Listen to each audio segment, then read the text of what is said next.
According to this view, time resembles a film made of still photographs. However, time is not an accumulation of slices.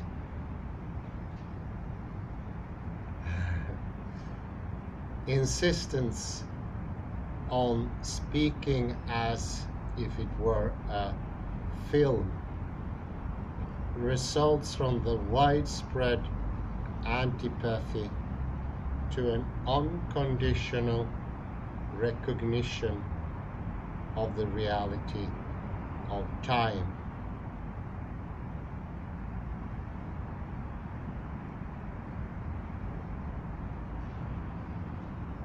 The deep problem revealed in the film image of time is the difficulty that all are non-causal categorical schemes,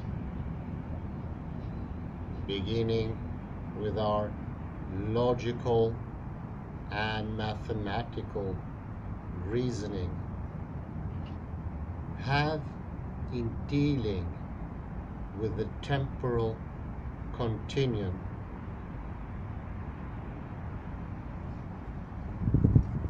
the slice or film language is yet another way to subordinate time to the anti-temporal biases of these forms of reasoning.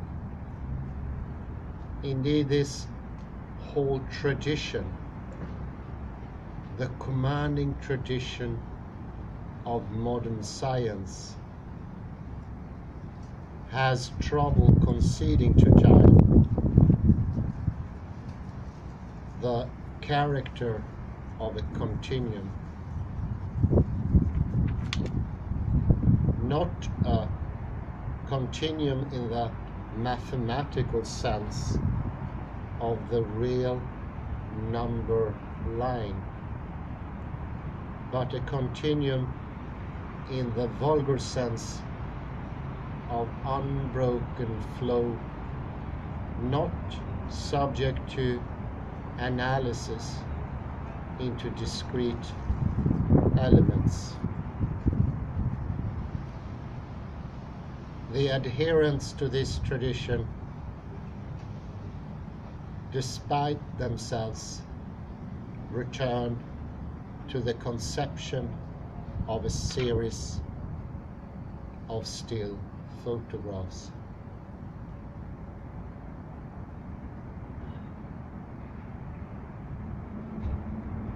In what respect has the subsequent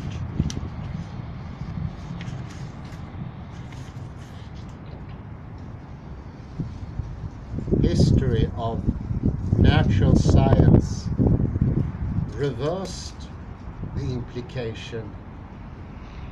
implications of these ideas and practices and laid a basis for recognition of the reality of time? The answer to this question requires us to confront a paradoxical fact of immense interest to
continue to make a summation and compare Smolin to the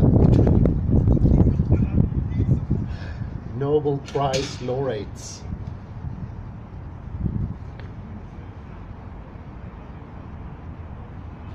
This is my first take on doing a thing on the Nobel Prize.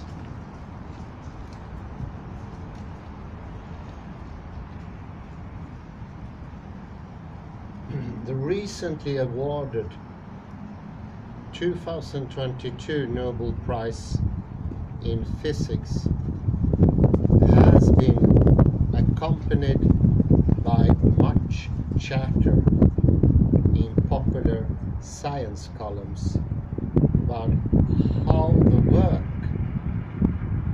of the three awarded scientists has proven that there is no such thing as objective reality, and the world is not real. Even the Nobel Prize Committee itself succeeded in misrepresenting the science.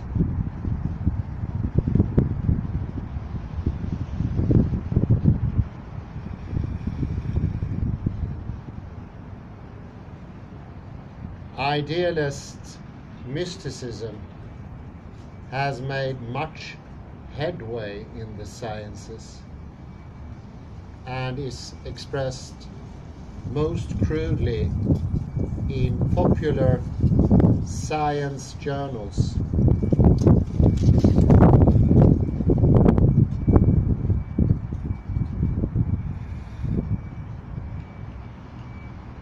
Perhaps the worst specimen is the once highly regarded New Scientist magazine,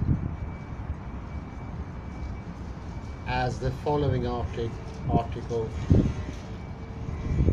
from issue 37 in defense of Marxism magazine explains.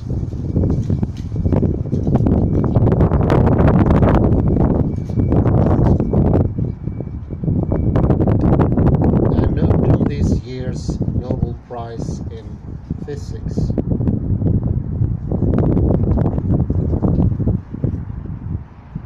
The three winners of this year's Nobel Prize in Physics, Alain Aspect, John F. Clauser, and Anton Zeilinger, are being hailed as having proven that the world is not locally real. According to the Nobel Prize Committee itself, the implications of their work mean that quantum mechanics cannot be replaced by a theory that uses hidden variables.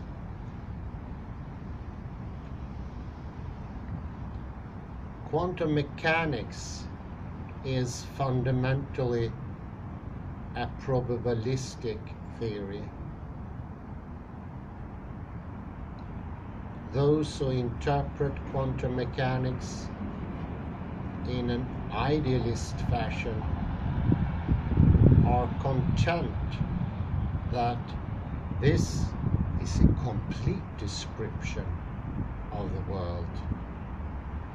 After all, if the world only pops into existence when we have a look at it, it might as well exist in an indeterministic haze when we are not observing it. But for materialists, the behavior of matter is deterministic. That is, it obeys laws of cause and effect. Hypotheses that explain quantum mechanics by recourse to deeper deterministic laws are referred to as hidden variable theories. This is the meaning of Einstein's celebrated aphorism, "God does not play dice." He believed that there must be some deeper, more fundamental causality.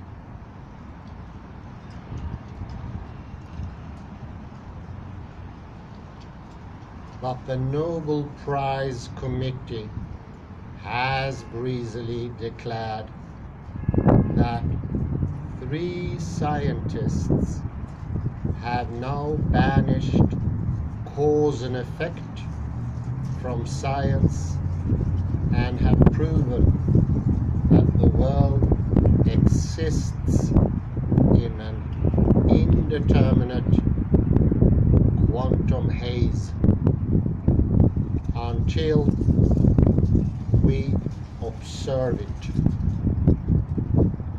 When it finally pops into existence. This is categorically untrue. The denial of cause and effect opens the door to reactionary, mystical conclusions.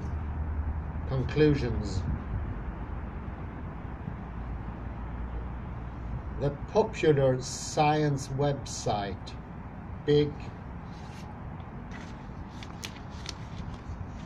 Think,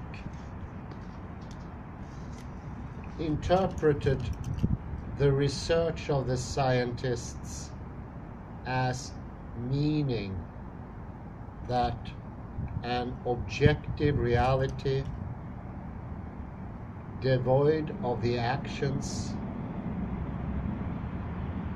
of an observer does not appear to exist in any sort of fundamental way.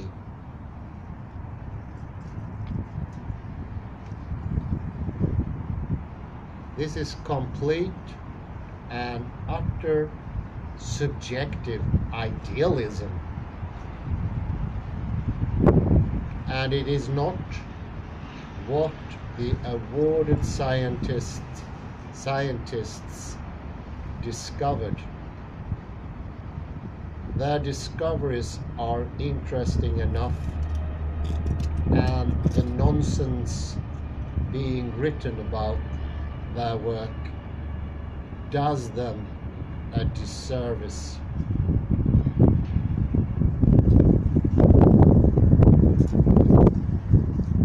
What they actually discovered were ways of practically testing the theoretical framework of physicist John Bell.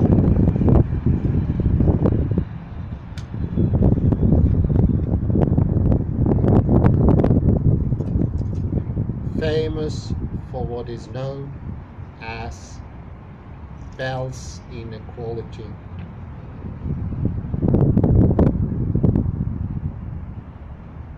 Bell's inequality is a theoretical framework for setting limits beyond which we can rule out local causality.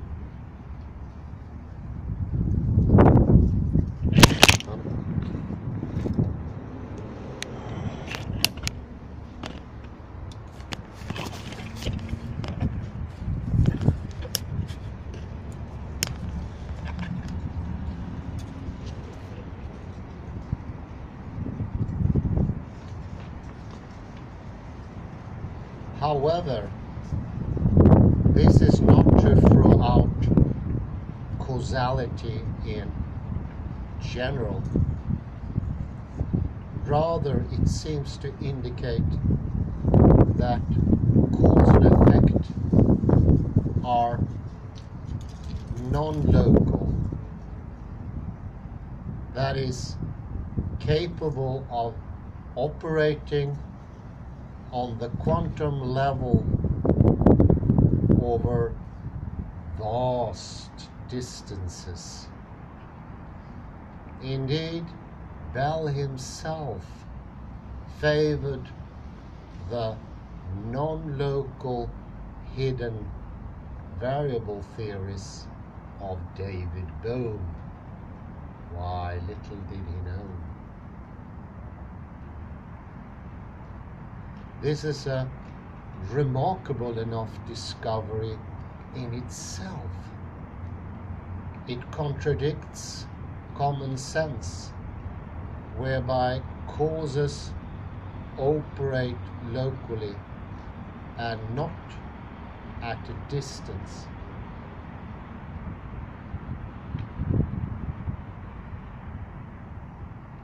It throws up a new scientific and philosophical problems, but it is not at all the same as saying that there is no causality,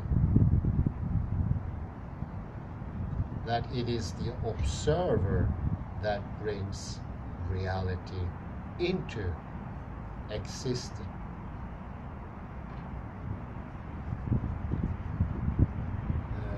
The output of new scientists in the past few years demonstrates how subjective idealist nonsense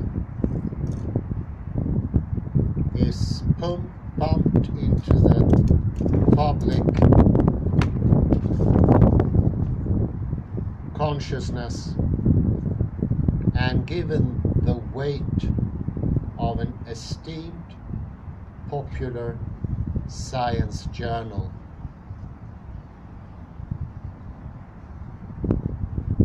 This entirely reactionary attack on the fundamental premises of science shows the dead end of bourgeois thought,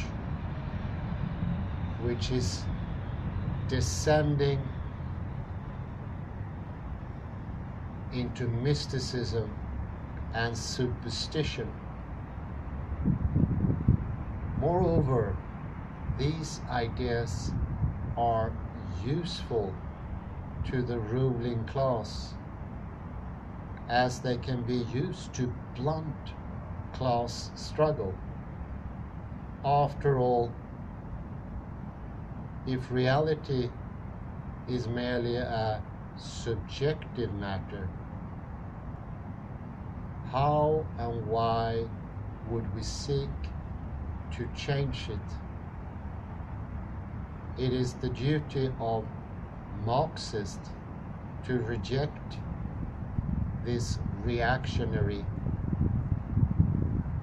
rubbish and stand in defense of rational thought.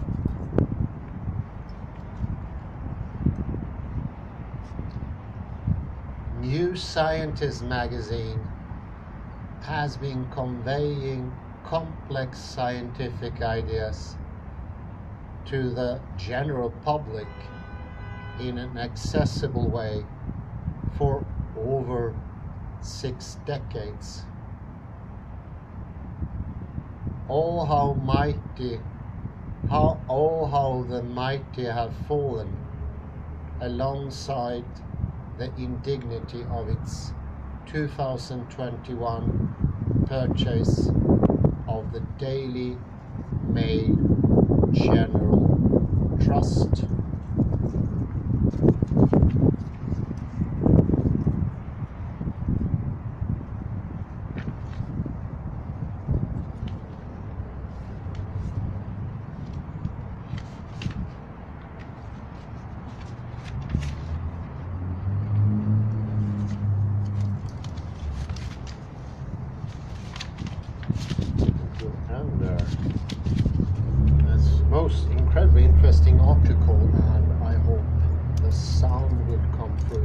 despite the wind here. I'll give it a check out. I say thank you very much for this first outside recording since I don't know when, a month I think. Have a very pleasant afternoon it is. Bye bye for now.